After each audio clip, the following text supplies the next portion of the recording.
Dans cette vidéo, nous allons voir comment faire pour prouver que deux fractions sont égales. Tout d'abord, un rappel de la règle. Deux fractions sont égales si l'on peut passer de l'une à l'autre en multipliant ou divisant le numérateur et le dénominateur par un même nombre, ou si les deux fractions sont égales à une troisième fraction identique, ou aussi à un nombre entier ou à un nombre décimal, évidemment. Voyons sur quelques exemples comment utiliser ces règles. 5 quarts et 20 seizièmes sont-elles des fractions égales? Pour commencer, nous allons observer nos deux fractions et voir s'il est possible de multiplier le numérateur et le dénominateur de la première fraction par un même nombre pour obtenir le numérateur et le dénominateur de la deuxième. On constate, comme on connaît nos tables, que quand on multiplie 5 par 4, on obtient 20. Observons nos dénominateurs. On observe également que lorsqu'on multiplie 4 par 4, on obtient 16. Ainsi, les nombres utilisés pour multiplier le numérateur et le dénominateur étant le même, on peut conclure que nos deux fractions sont égales. Deuxième exemple, est-ce que 5 quarts et 45/32 sont égales? On observe à nouveau nos deux fractions. On effectue la même démarche, on observe si les dénominateurs et les numérateurs sont dans une table commune. 5 et 45 sont dans la même table, je multiplie 5 par 9 pour obtenir 45. Observons nos dénominateurs. Je constate que lorsque je multiplie 4 par 8, j'obtiens 32. Or, je constate ici que 9 et 8 ne sont pas les mêmes nombres. J'en conclus donc que mes deux fractions ne sont pas égales. Troisième exemple. Est-ce que 15 24e et 5 12e sont des fractions égales? Observons nos deux fractions. Ici, nous allons plutôt utiliser la division pour passer de la fraction de gauche à la fraction de droite. On constate que notre numérateur de gauche, si je le divise par 3, j'obtiens 5. Observons les dénominateurs. Quand je divise 24 par 2, j'obtiens 12. Or, 3 et 2 ne sont pas les mêmes nombres, donc mes deux fractions ne sont pas égales. Exemple suivant. Est-ce que 49 77e et 7 11e sont des fractions égales?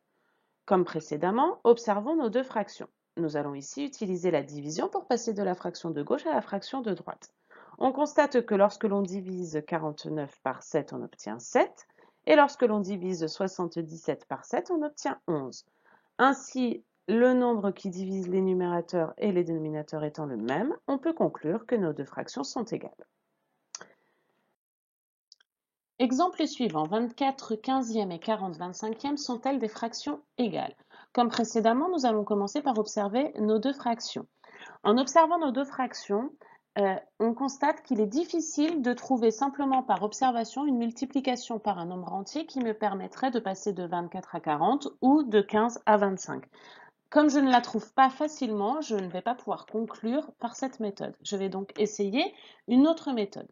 Pour cela, je vais observer individuellement mes deux fractions et voir si je peux les simplifier. 24 15e. Je commence par 24 15e.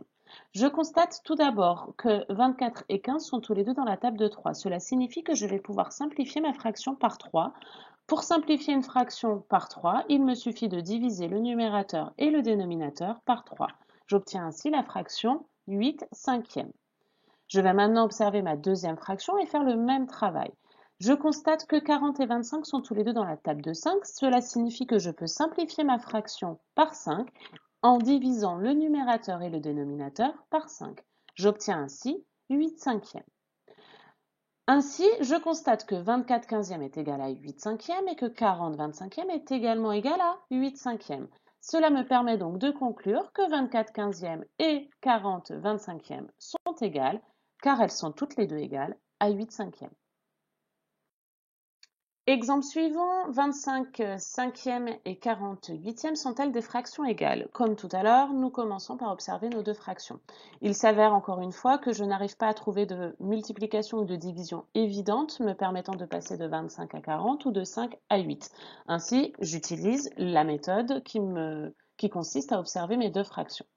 Ma première fraction, 25 cinquièmes. Je constate que 25 est dans la table de 5. Cela signifie que cette fraction est en réalité un nombre entier et qu'il est égal à 5. J'observe ma deuxième fraction, 48e. 40 est également dans la table de 8. Cela signifie que 48e est en réalité un nombre entier. 40 divisé par 8 est égal à 5. Mes deux fractions sont toutes les deux égales à 5. Et donc, je peux conclure qu'elles sont égales entre elles. Dernier exemple pour conclure, est-ce que 137 sur 21 et 261 sur 43 sont des fractions égales? On commence comme à notre habitude par observer nos deux fractions et on constate qu'il n'existe pas de multiplication ou de division évidente me permettant de passer de 137 à 261 ou de 21 à 43. Je ne peux donc pas conclure sur l'égalité de mes fractions. Je vais donc observer mes fractions individuellement. Commençons par 137 sur 21. Ici, la simplification n'est pas évidente non plus. Donc, pour pouvoir conclure, je vais revenir à la définition de la fraction, à savoir la division. Je vais donc effectuer 137 divisé par 21 à la calculatrice pour obtenir une valeur approchée, ici 6,5. Je fais la même chose avec 261 sur 43 et j'effectue 261 divisé par 43 à la calculatrice et j'obtiens une valeur approchée de 6,1. Mes deux fractions n'ont donc pas la même valeur approchée. Je peux donc conclure qu'elles ne sont pas égales. Cette dernière méthode que je viens de vous présenter est une méthode qui fonctionne à chaque fois. Donc, si vous êtes face à deux fractions, vous pouvez toujours revenir à la division. Attention cependant, des fois les valeurs approchées ne sont pas égales avec un rang très élevé. Donc, méfiance. Et pour terminer, je voudrais juste vous dire qu'il existe encore une dernière méthode qui vous permettrait de montrer que des fractions sont égales. Il s'agit de la propriété de l'égalité des produits en croix. Je ne vous présente pas cette méthode dans cette vidéo, nous y consacrerons une vidéo entièrement. De plus, je précise que cette méthode n'est accessible qu'à partir du niveau 4e.